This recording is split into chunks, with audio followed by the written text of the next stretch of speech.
example, for me, like, I don't know, 5-6 years ago, it meant that when I was in 7th or 8th grade, then I was in the Estonian language lesson.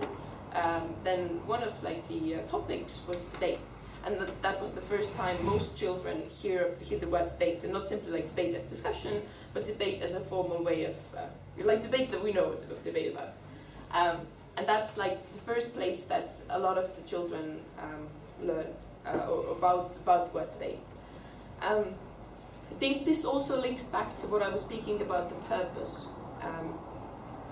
So if there are people who we want to teach debate to, then the question is why we're doing that.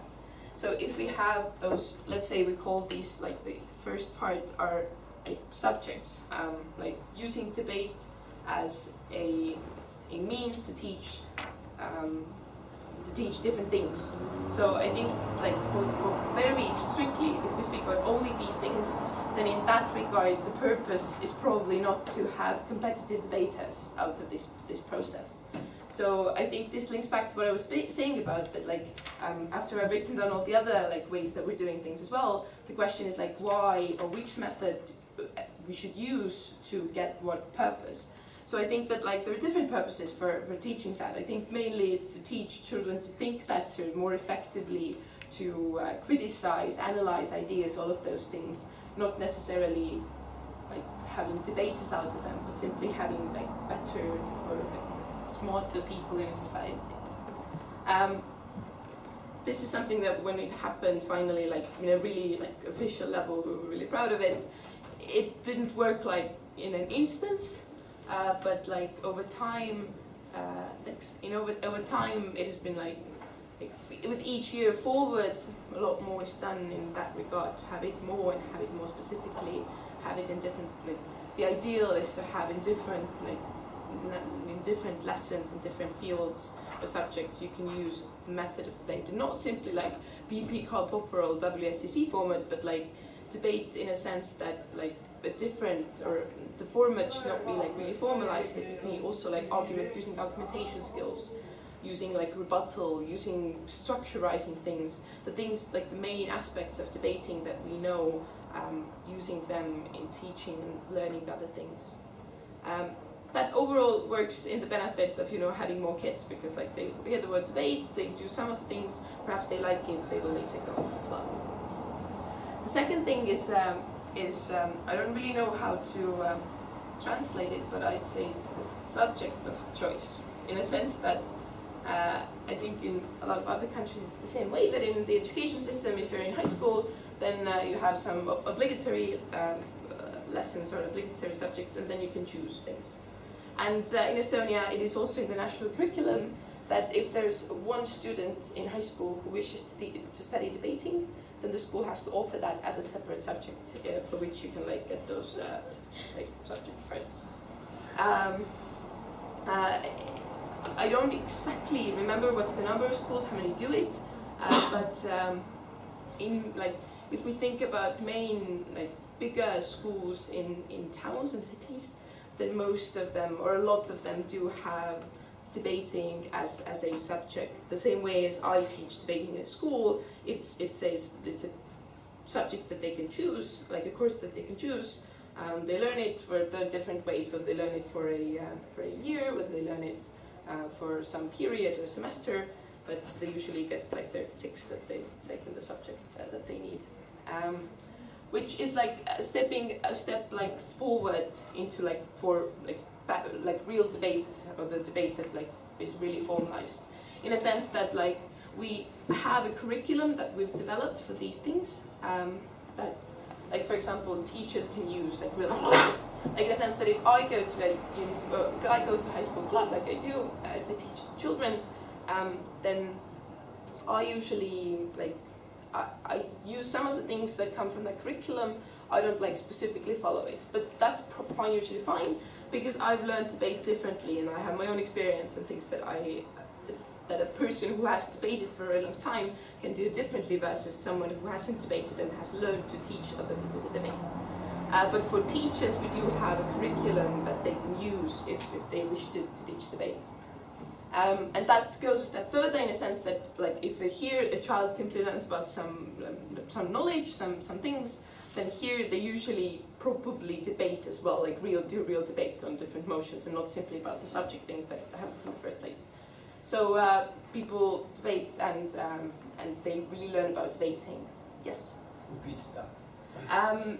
The two options, I'm going to speak about that later as well. A, it's the teachers, B, it's people like me, who are not like teachers at school, but typically have debated for a long time and then go to schools to teach that subject only. Okay. Then the last thing, or like the C part, is like debating clubs, and these are like the kind of analogous to what university clubs look like. They can be in different formats as well, but that's like the most specific debate-related thing. That usually children come there as a after-school activity. They want to come, they want to debate. Here, from this place, children also go to tournaments or competition. For example, I didn't do a marking system in my course last year, but I had a rule that you cannot pass the subject or pass the course if you don't go to a tournament. So all children had to, in my class, which was not like a huge class, but still, all children had to go at least to one tournament. And since there are in Estonia like 3 main tournaments and then some smaller tournaments as well, that you can really choose which you want to go. And the benefit of that is that I personally really think that if you have not been to a tournament, then you don't really know what debate is. And you can see like there's a student who goes and like they probably have an okay time, and you will know that they will never go to another tournament again, but at least they've had that experience. And then there are these other children who go to those tournaments and actually will want to go back because they like it and they're having fun and all that. Because like competitive debate is not for everyone, but I think it's important to try to show children that for some of them it is. And as I was saying here, then the purposes are also different. I think that like all of those things link back to like the mission that the Debating Society has, in a sense that we have people who believe that the stronger argument is the best one, and not the argument of the strongest person, but a stronger argument in a society. All of those things link back to that. They link back to differently. If a person learns it here, then they're probably more able to be critical in analyzing things and doing things. If they learn it here, then they probably have like been more like connected to debating and learn more of those skills, but probably are also able to like evaluate arguments, evaluate the communication and discussion in society. And probably here you do it like the most like actively or intensely. That doesn't necessarily mean that it's a better outlet than all of those things. I think that they also have different like side products, because like this mainly, to some extent, you can say that this mainly leads to competitive debating, in a sense that not like everyone has to win, but in a sense that you do go to tournaments and you have your team and your prep and all of those things. So that's like the second thing that I think is very important about if you have a program to think about like what's the purpose of that, like what do we want to gain. For example, if we simply want to like have a stronger program and have stronger university clubs, then probably like the children coming from here are the most probable ones to go to university clubs as well. So perhaps like having this is like the most important part. Like having all of them would be great, but that usually is not like the reality in very many places. So I think that the purpose of what you're doing, I think, is also very important as to when you're forming the program and trying to think about how to reach children in what method. And then I think it's like there's also a D, which is sort of like smaller, in a sense that as I was speaking earlier about the ways or the different branches that Estonian Debating Society has, then the society or the notice the argument part also I think helps, in a sense that like if you're a child and or a student and you've heard about debates in some other circumstances, then it probably helps that, like for example, in a really small level, if you've seen a public debate, then you're probably more likely to think that this might be something that I would like to do. But this is like really simply about like putting thought into people's heads, etc. I think that these are the things that link back to that.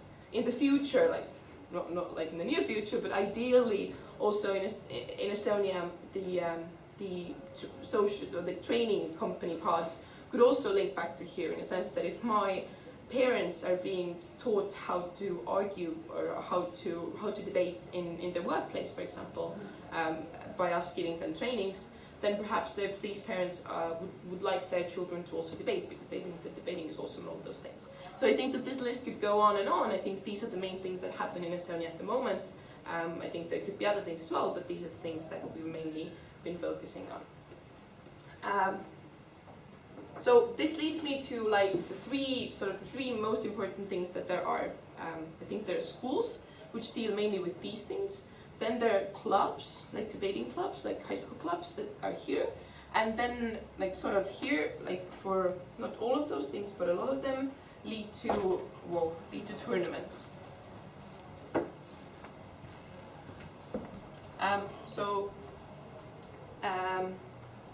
The school parts I've spoken here as well about. I think that it's quite difficult to do it. It needs a lot of effort, in a sense that it's quite difficult for any student or any student organization to like change the national curriculum or have something put into that. I think the things that have benefited us is that we're not entirely a student organization, in a sense that we do, like, there are people who work there and have people who necessarily don't look like students when you look at them for the first time, because they're not. And also I think that it's been done it didn't happen in a second. It needed a lot of effort as well. So I think like this needs a lot of effort, but I think it might be beneficial. I don't think that there's a really clear model how to do so, and I think that like if you are, for example, specifically interested about that, then perhaps like there are people in Estonia who know a lot about that and who probably can share their experience a bit better than I can, because when that was done, I wasn't communicating it. And the second thing is the clubs, which is here, and this. There are like two separate ways a club can work, or like there are 100 ways a club can work, but two like really big things that differentiate different clubs. And this is what you were asking about as well, which also links back to here because they're quite similar in that aspect. Is like where they like who leads them. There are two options. They're either led by a teacher of I don't know, Estonian language, a teacher of societal sciences, history, whichever. Usually it's either of those two categories. And the B is led by sort of old debaters, in a sense, like people like me, people who have debated themselves in high schools. Then they are in uni now. They like to debate. They like to teach, etc., etc. For a very long time, it mainly worked, like we had a few teachers who were like pretty much from the start of the debating society. And then we had teachers who did teach, but those children never really got to anywhere else, which is not necessarily a bad thing, but we think that they were quite alone in what they were doing. But you know, this tournaments part and this like, public thing that everyone considered as debating mainly came from the second thing about those old debater pods. What differentiates those two things is where they mainly are, in a sense that it's not a rule, but it's a tendency that teachers, like debate clubs with teachers, are more in places where you do not have those like uni people, which like is kind of obvious and understandable. And it's problematic as well in some circumstances, because like to teach like real debate in debating clubs, and that's like you need to debate like really good skills and formats, all that, you should have a person, or it's probably better if you have a person who is actually doing that for a while, who actually knows what to do and has debated for themselves, because a lot of those teachers who debate, they teach debate, they've never really done that themselves. So like the debating clubs with like old debaters are mainly in Tallinn and Tartu, which are the biggest places and places where there are universities. And in those places there are a lot of clubs and a lot of like subjects that are taught by people who previously have debated, and aren't teachers, but they simply teach that. And the clubs with teachers are mainly in places where I don't want to say like rural areas. That's not like what I really mean, but like in quite often they're not in those specific places that I mentioned. They're in like very many occasions in other places. There are examples to that, or exceptions to that, but that kind of happens, and that's like understandable, because if you have a person like me who, for example, studies in Tartu, then you don't really get to go like away from Tartu and to places in other places as well. The question, like, so there are the two things: where they are and who are they. So the who are they part for old debaters is quite simple. They're like mainly unit students. Teachers, however, that links back to some of the things that you guys mentioned in the beginning. There are two main ways how we get new teachers. We used to use the training company a lot, in a sense that a school can pay for a training course, because like in most schools in Estonia, I guess it's similar in other places too, the schools have a budget for trainings for the teachers, like it's different things of how to teach, study things. Like my mother is a teacher, and in very many occasions they're like really lovely, interesting things. But not always necessarily really specific, and not always necessarily very good. They might be good, but like quite often that happens. But the schools do have budgets, so they send teachers to those schoolings. And that worked a bit, but now we've like kind of drifted away from that concept, because the training company is a company in a sense that it needs to be beneficial and profitable, and in some circumstances those teacher schoolings and trainings weren't in the end very profitable. We did get a bunch of teachers from that. I think the problem side is that we didn't perhaps monitor what exactly they did afterwards, so we don't really, in many circumstances we don't really know whether they went back and taught that to their children. We can hope so, and we do have, Estonia is not that big, so we do have like some idea in some circumstances, but not all of them. And now we're trying to train new teachers with the youth organization side. So we're doing it like it's kind of like not really formalized at the moment yet, because like a few years ago we mainly did the training company part.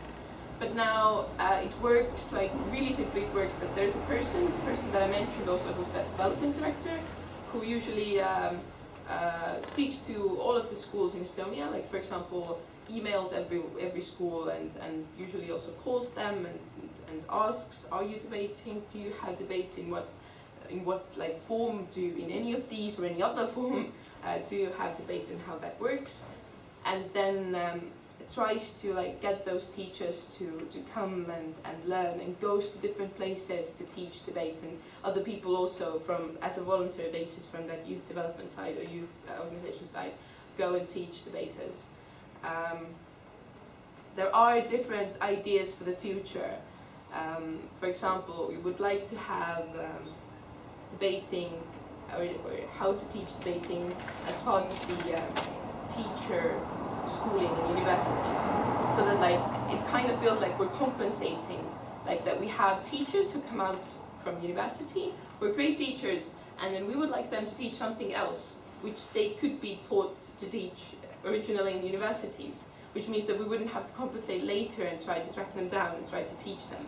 So this is an idea that we certainly want to implement. That's also that we're also trying to, or we've thought about, and we're trying to advance in that field as well. So that's the main idea how we get new teachers. I guess it links back to what I was saying in the beginning, that you do have a person who has an overview of what's going on, and who has who watches these people and tries to communicate and get them back into doing those things. That usually it's not a 100% awesome method, but that's what we're doing at the moment, and we're trying to get new teachers all the time. And we have different formats to do so. I'm going to touch upon that a little later as well. But it's not really formalized yet, but that's the way we're doing it at the moment. Then to answer another question that you presented in the beginning is like how to get children, how to engage them. So partly the answer is here, but now it's also very specific to debating clubs. That mostly it works in a sense that you have a debating club, and then you have, for example, a teacher, for example, an old debater, doesn't really matter. Usually there is like a promotion thing that you also do in the beginning. There are different variations to that, and that's also not a formalized, so kind of all teachers do their own thing how they want to. Most usually go from classroom to classroom and tell children that this is debating, this is cool, do it.